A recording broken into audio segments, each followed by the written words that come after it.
आइए सुनते हैं आज की कहानी कुसंगत का परिणाम। एक बार कौओं के झुंड में एक कबूतर भी आ मिला।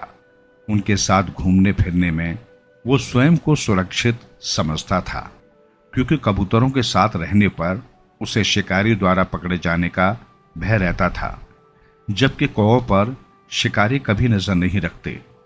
एक किसान का बेटा बीमार था, इसलिए वो कई दिनों से अपने खेतों में नहीं जा पा रहा था। उसकी फसल पकी हुई खड़ी थी। कौओं का ये झुंड प्रतिदिन इस खेत में आता।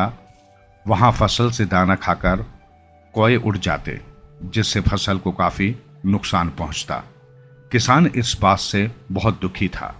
एक तो उसका बेटा बीमार, ऊपर से दिन प्रतिदिन फसल को हो रहा नुकसान। एक दिन उसने एक उपाय सोचा। किसान बहुत बड़ा जाल लेकर आया।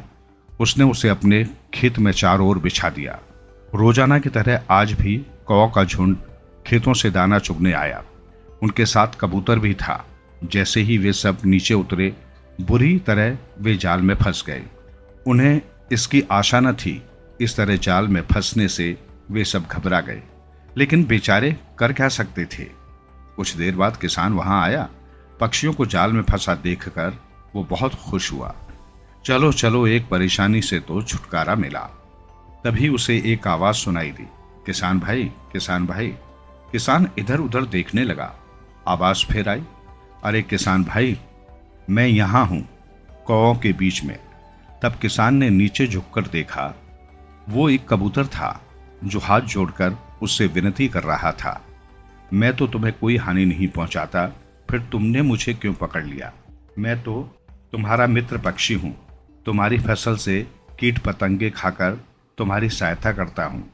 किसान ने उसकी बात सुनी। वो बोला, देखो प्यारे कबूतर, तुम्हारा कहना ठीक है। तुम किसान के मित्र हो, हमें कोई हानि नहीं पहुंचाते, लेकिन मैंने भी तुम्हें नहीं पकड़ा है। तुम स्वयं ही इसमें फंसे हो। ये सब तुम्हारी संगति के कारण है। इसमें मेरा क्या दोष है? न तुम इन कौओं का संग करते और न ही आज इस हालत में होते। मैं तुम्हारी कोई सहायता भी नहीं कर सकता हूं। अब इस बुरी संगत में रहने का दंड तो तुम्हें भोगना ही पड़ेगा। उसकी बातें सुनकर कबूतर को अपनी गलती का एहसास हुआ। वो बोला, हाँ भाई, तुम ठीक कह रहे हो। अगर मैं अपने झुंड को छोड़कर इन कौओं के झुंड में शामिल न होता तो आज मुझे ये दिन भी नहीं देखना पड़ता। कबूतर को अपनी गलती का एहसास तो हुआ, लेकिन बहुत देर से। इसलिए कहते हैं कि बुरे लोगों से दूर ही रहना चाहिए।